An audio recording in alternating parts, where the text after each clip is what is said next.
After his wife's funeral, a husband and his mistress are sure that they will receive her multi-million-dollar fortune. They go to the bank to withdraw the money, but there is an unexpected surprise. Subscribe to not miss new stories right in the comments from where you watch this video. Amelia Harris had always been a woman of vision. Born into a struggling black family in the outskirts of Atlanta, she knew from an early age that the world was not designed in her favor, but that never stopped her.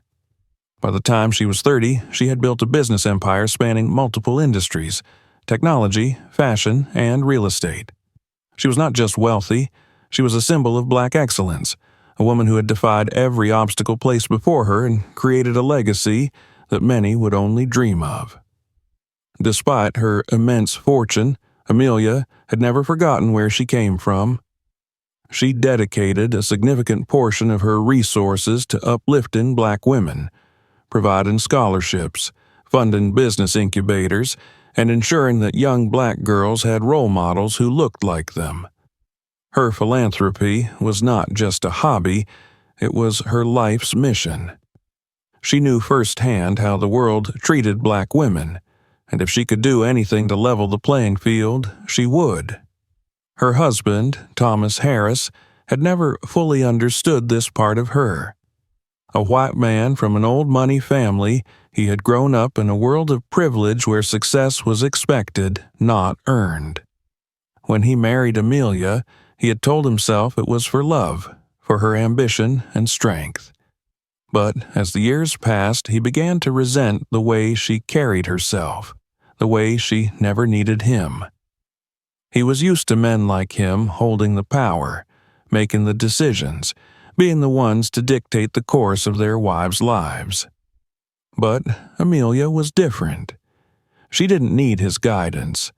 She was the one in control. Their marriage had started with passion, but over time it had eroded into something mechanical, a partnership that existed more for public appearances than for any genuine connection. He played the role of the devoted husband at gala events and charity dinners, but behind closed doors there was a distance between them that neither of them cared to bridge. And then there was Catherine. Catherine was everything Amelia was not: young, eager, and, most importantly, willing to play the role of the woman who needed Thomas. She worked as a PR manager in one of Amelia's companies, but she had bigger ambitions than writing press releases. She wanted a life of luxury, of private jets and designer clothes, and she knew exactly how to get it. Thomas was her ticket. She had been patient, watching him grow more and more frustrated with Amelia's dominance. At first, he had been hesitant. He still had some remnants of guilt, some attachment to the life he had built with Amelia. But Catherine was persistent. She knew how to stroke his ego, how to remind him that he was still a man, still powerful. She whispered in his ear at night, planting seeds of discontent. "She doesn't need you, Thomas, but I do. You could have everything if only you took control. Why let her dictate everything? When she's gone, you'll finally be free." At first, Thomas had dismissed the thought, but as the years dragged on and Amelia continued to prioritize her businesses, her foundation, her endless social causes over him, the idea began to take root. He started to resent her money, her power, the way she made decisions without him. And then, when Amelia's health began to decline, he saw an opportunity. Amelia had always been a private person, even when it came to her own well-being. She never spoke openly about her health, never let anyone see her weaknesses. But Thomas had noticed the subtle signs: fatigue that lingered longer than usual, the quiet moments where she seemed lost in thought, the whispered conversations with doctors that she never shared with him. One evening, while she was out at a business conference, Thomas found himself in her study. He had always respected her privacy, but that night, something pushed him to open the locked drawer of her desk. Inside, he found medical reports. It was worse than he had imagined. A degenerative disease, something rare and untreatable. The doctors had given her months, maybe a year at most. He should have felt sorrow. He should have worried for her. But instead, a different thought formed in his mind. This would soon be his chance. Catherine had been overjoyed when he told her. She wrapped her arms around his neck, whispering promises of the life they would live. "In a few months, we'll be free, Tom. We can leave this place, take what's ours, and never look back." For the first time in years, Thomas felt a sense of excitement. No longer would he be in Amelia's shadow. No longer would he have to tolerate her endless lectures about empowering black women, about using wealth for a greater purpose. Soon, all of it would be his. But Amelia was not a woman who left things to chance. Even as she continued her public life, attending charity events and board meetings as if nothing was wrong, she was making her own preparations. She knew Thomas too well. She had seen the way he looked at her fortune, the way his patience with her causes had worn thin. She had no doubt that once she was gone, he would try to undo everything she had worked for. So she acted. She called her most trusted lawyer, a man who had handled her affairs for years, and gave him strict instructions. Her will was to be changed immediately. Every company, every dollar in her accounts, every property under her name. It would all go to the foundation she had built for black women. Thomas would receive only a modest stipend, just enough to cover his living expenses, but nothing more. She had built her empire from the ground up, and she would be damned if she let it fall into the hands of a man who had done nothing to deserve it. The lawyer hesitated. "Are you sure, Amelia? This is a drastic decision." She gave him a cold, knowing smile. "I've never been more sure of anything in my life." A few days later, as she sat in her office overlooking the city skyline, Amelia allowed herself a small moment of peace. She knew her time was limited, but that no longer frightened her. What mattered was that her work would continue.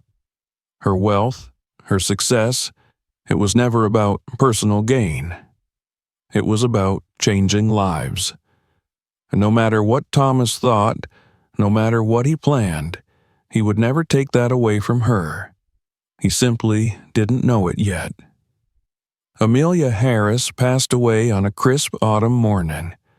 The sun had barely risen when the news broke, sending shockwaves through the business world and beyond. News anchors spoke in solemn tones about the legacy she left behind.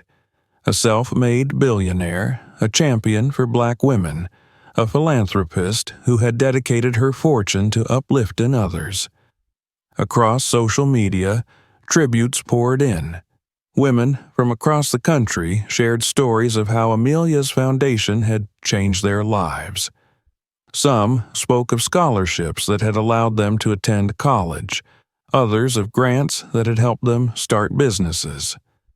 The world mourned her as a visionary, a beacon of hope, a woman who had defied expectations and rewritten the rules. But inside the Grand Harris estate, behind closed doors and drawn curtains, there was no mourning. Thomas Harris sat in his study, a glass of whiskey in hand, listening to the distant hum of the television where reporters detailed Amelia's accomplishments. He barely paid attention. Instead, his mind was focused on one thing: the fortune she had left behind. For the first time in years, he felt a sense of freedom.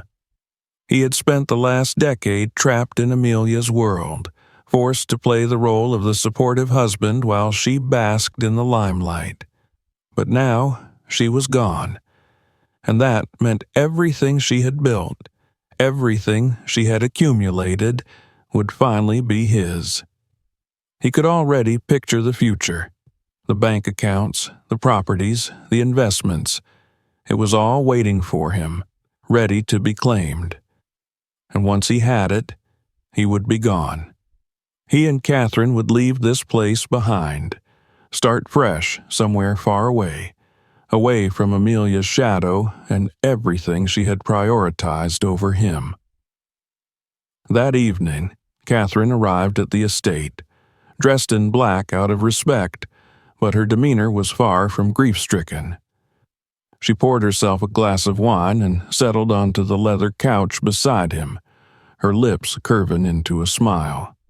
"So," she said, swirling the deep red liquid in her glass, "when do we collect?"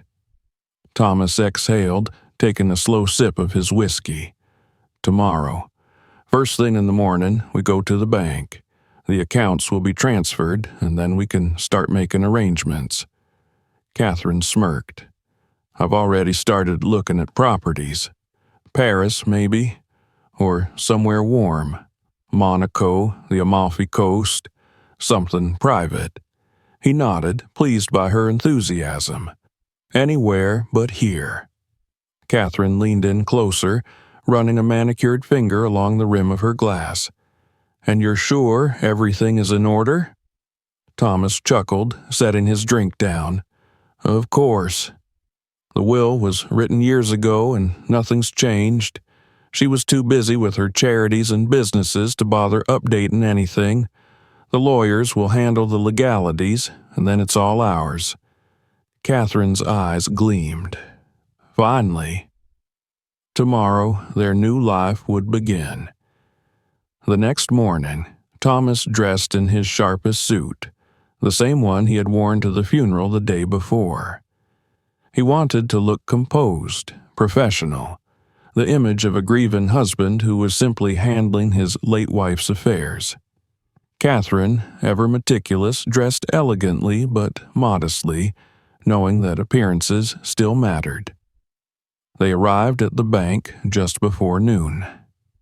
The building was an imposing structure of marble and glass, standing like a monument to old money and financial power.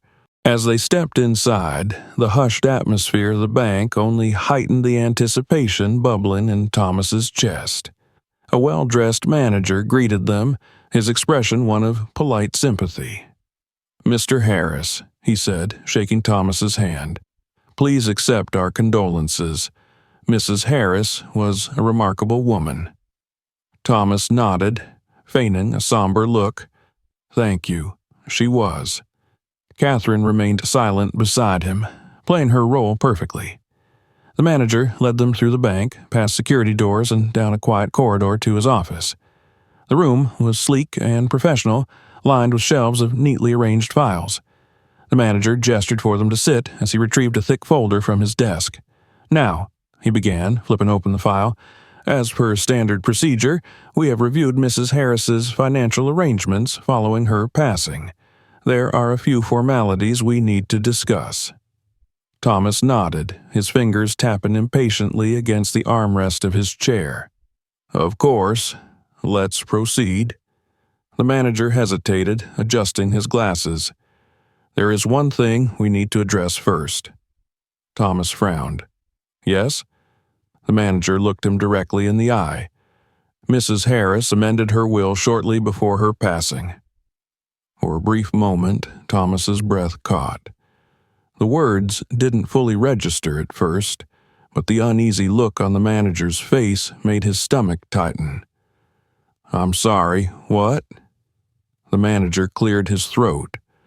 A month before her passing, Mrs. Harris updated her will and estate plans. The changes were made legally and with the assistance of her personal attorneys.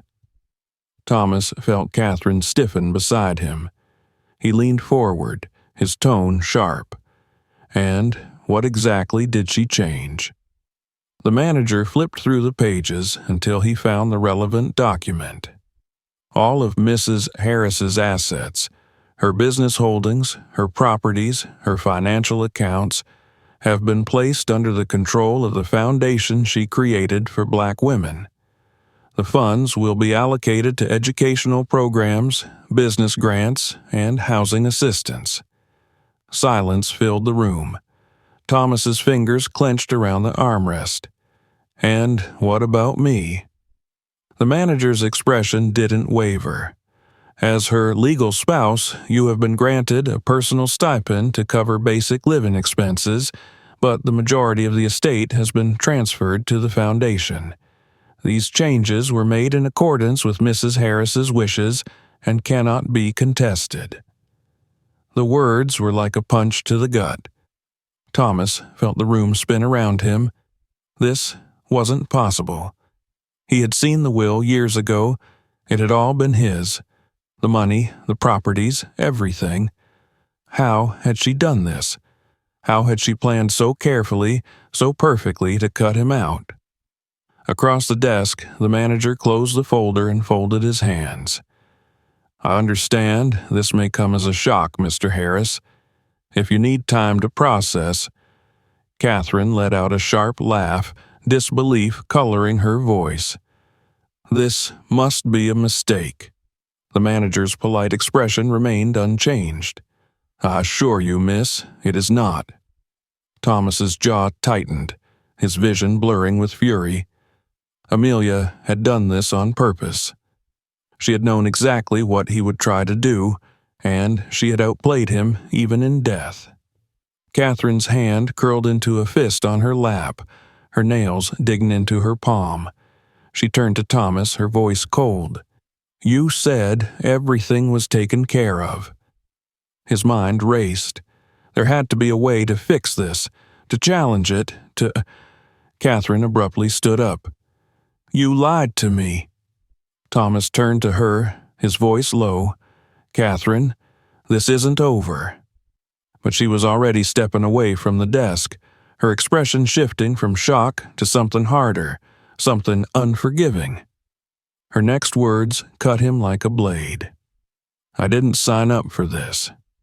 She turned on her heel and walked out of the office without looking back. Thomas barely registered the manager's voice as he stood to leave. His body moved on autopilot, his hands numb, his mind drowning in rage and disbelief. Amelia had won. Even from the grave, she had destroyed him. Thomas Harris walked out of the bank in a daze, the cold autumn air hitting his face like a slap. His mind was still struggling to process what had just happened. Amelia had done it. She had outmaneuvered him, even from beyond the grave. He had walked into that bank expecting to claim his long-awaited fortune only to be told it was gone. Redirected, repurposed, snatched away from him before he even had the chance to touch it. The noise of the city around him felt distant, muffled, as if he were moving through a dream. No, a nightmare. He barely registered Catherine's form as she stormed down the sidewalk ahead of him, her heels clicking sharply against the pavement.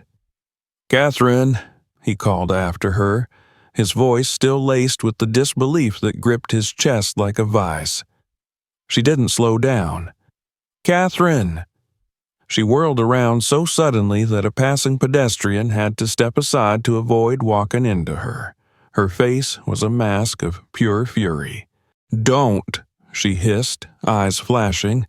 Don't you dare try to explain this to me. Thomas took a step closer, lowering his voice. This isn't over. We'll fight it. The lawyers... Fight it? She let out a humorless laugh, folding her arms. With what, Thomas? You heard them. The will was changed. Everything's locked in. Do you really think you can just waltz into court and overturn the wishes of your billionaire wife? She planned this. She made sure you'd get nothing. His jaw clenched. The rage bubbling inside him threatened to boil over. I don't get nothing, he snapped. I still get something. Catherine scoffed, shaking her head. Oh, that's right. A modest stipend, she mocked, throwing his own words back at him. That's what they said, isn't it? Enough to cover basic living expenses. How generous of Amelia. Maybe you can rent a nice little apartment somewhere and get yourself a used car. Catherine, listen to me. No. She took another step back. You lied to me, Thomas. You promised me a life. A real life. Do you know how long I've waited for this? How many years I've wasted waiting for you to finally take control? And now you're telling me it was all for nothing? His hands curled into fists. I didn't know she'd done this. And that's the problem, Catherine snapped. She was smarter than you. She was always ahead of you. And now she's still ahead of you, even in death. Thomas felt his stomach twist. The truth of her words cut deeper than he wanted to admit. Catherine stared at him for a long moment, her chest rising and falling with controlled breaths. Then her expression hardened. I'm not staying for this, she said, her voice suddenly cold, emotionless. He frowned. What? I'm leaving. She turned on her heel and started walking again, faster this time. Wait. But she didn't stop. Catherine! This time she didn't even look back. Thomas watched her go, his pulse hammering against his skull. Just minutes ago, she had been his future, his promise of something better, of something more.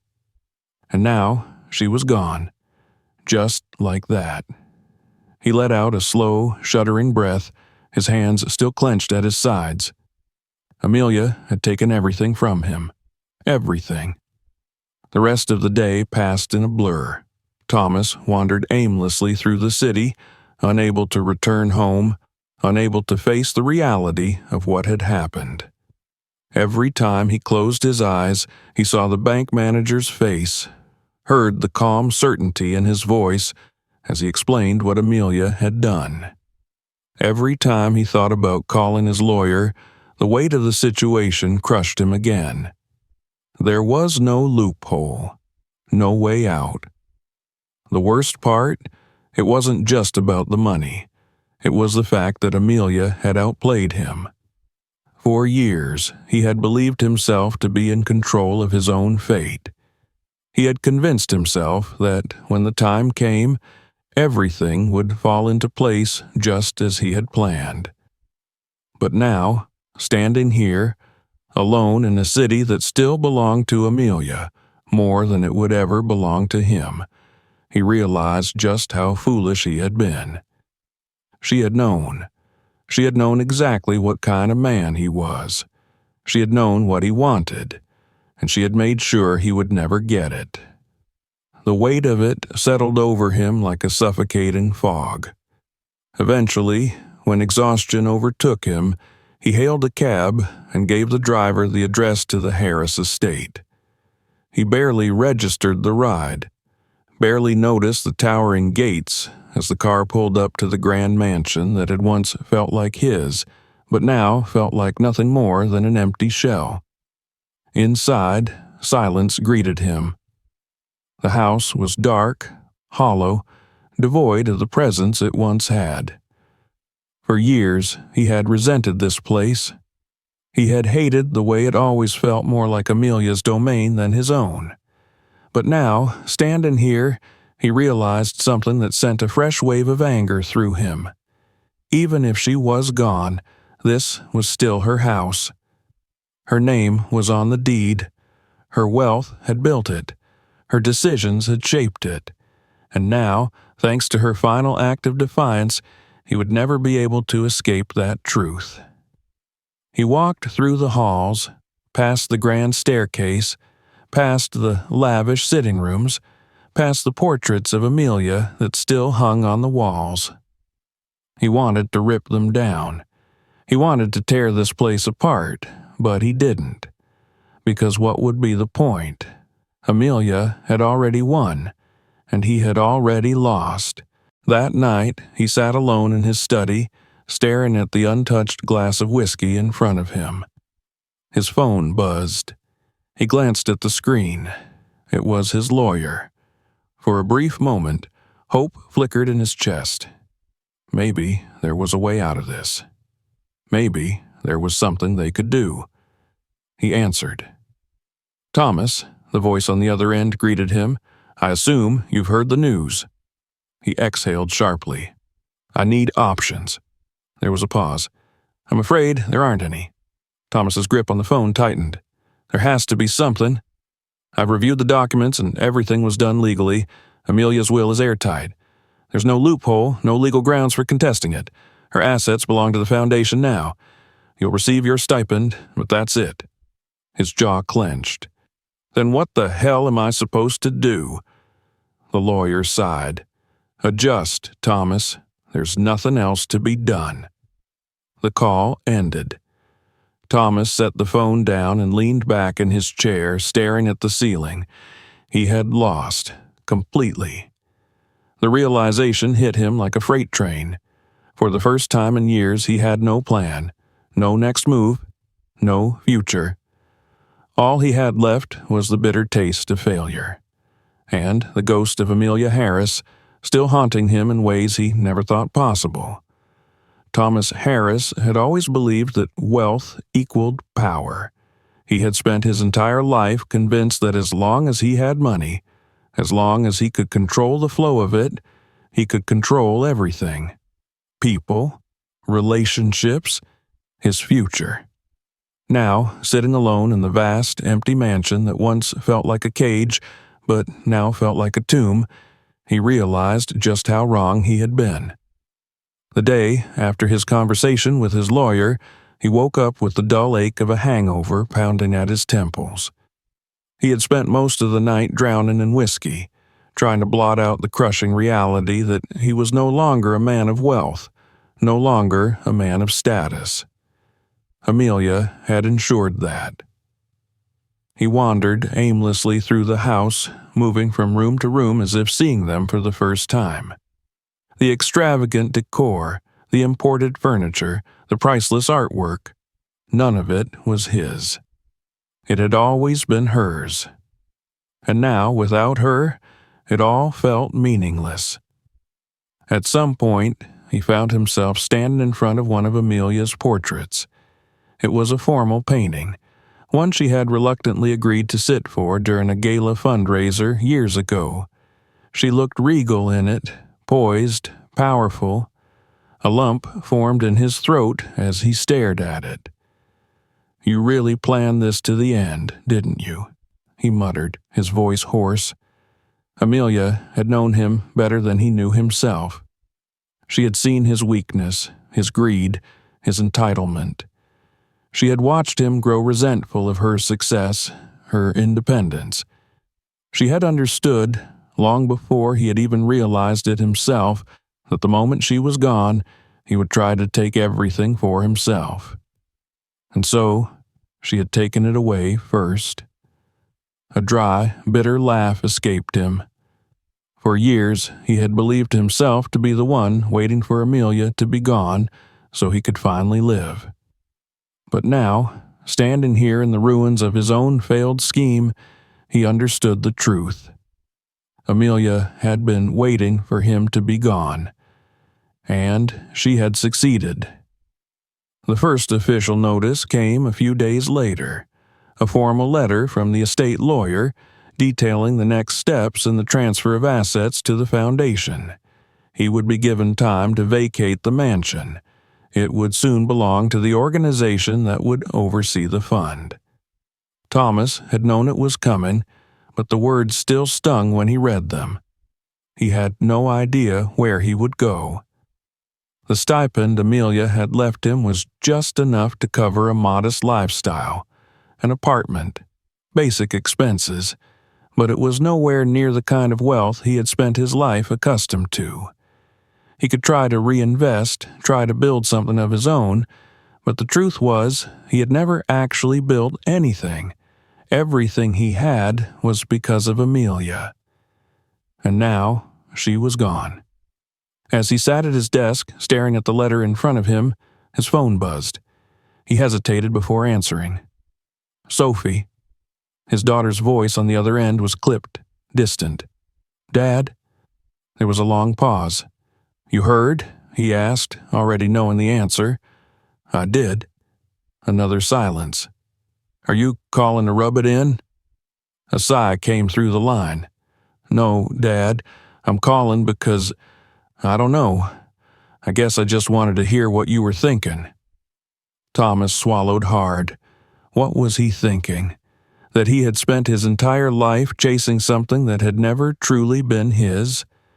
That he had let his own resentment and greed blind him to the fact that he had once had a family, a wife who had trusted him, a daughter who had looked up to him, that he had thrown it all away for nothing? He sighed, rubbing a hand over his face. "I don't know, Sophie." She was quiet for a moment. Then, carefully, she said, "I saw what Mom did, the foundation. I think she knew this was going to happen, Dad. I think she knew you would try to take everything, and she didn't want that to be her legacy." Thomas let out a dry chuckle. "Yeah, she knew." Sophie's voice softened just a little. "Do you regret it?" Did he? He thought about Catherine, walking away from him without a second thought. He thought about the bank manager's calm, unwavering voice as he had explained the reality of the situation. He thought about the empty mansion around him, about the silence that had settled over his life now that there was nothing left to fight for. "I don't know if regret changes anything," he admitted finally. "But yeah, I think I do." Another silence, but this time it didn't feel as cold. "If you're staying in the city," Sophie said, "maybe we could, I don't know, have dinner sometime." Thomas closed his eyes. Maybe it was a pity offer. Maybe it was just Sophie doing what Amelia would have wanted her to do, offering him a second chance even when he didn't deserve one. But at this point, he had nothing left to lose. "Yeah," he said quietly, "I'd like that." The night of their dinner, Thomas dressed simply. No expensive suits, no polished shoes, just something comfortable. Sophie had chosen a small cafe in the heart of the city, far from the glitzy restaurants he and Amelia had once dined at. When he arrived, she was already there, waiting for him at a small table by the window. For the first time in a long time, he really looked at her. She was 27 now, no longer the little girl who used to run into his office, begging for him to take a break and play with her. She had grown up without him, built a life that had nothing to do with him. And yet, she was here. "Hey," she said as he sat down. "Hey."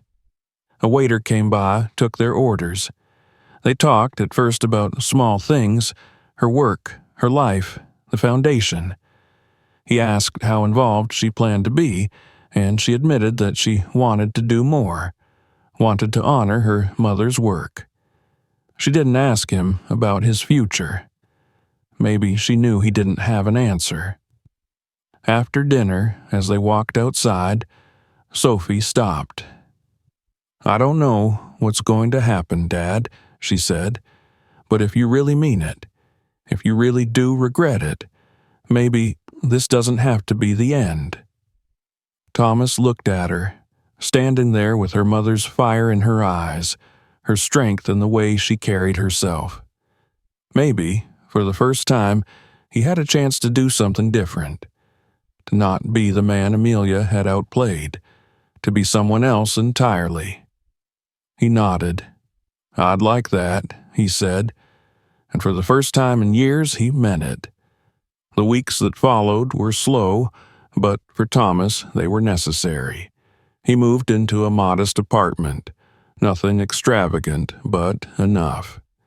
He watched from a distance as Amelia's foundation flourished, as her name continued to be spoken with admiration, as her legacy lived on in ways he could never erase. He didn't fight it anymore, because in the end, Amelia had won. And maybe, just maybe, that was the way it was always supposed to be. If you enjoyed this story, make sure to subscribe to the channel so you don't miss more captivating tales. Share this video with your friends and let us know your thoughts in the comments. And if you're looking for more intriguing stories, watch the next video that's on your screen right now.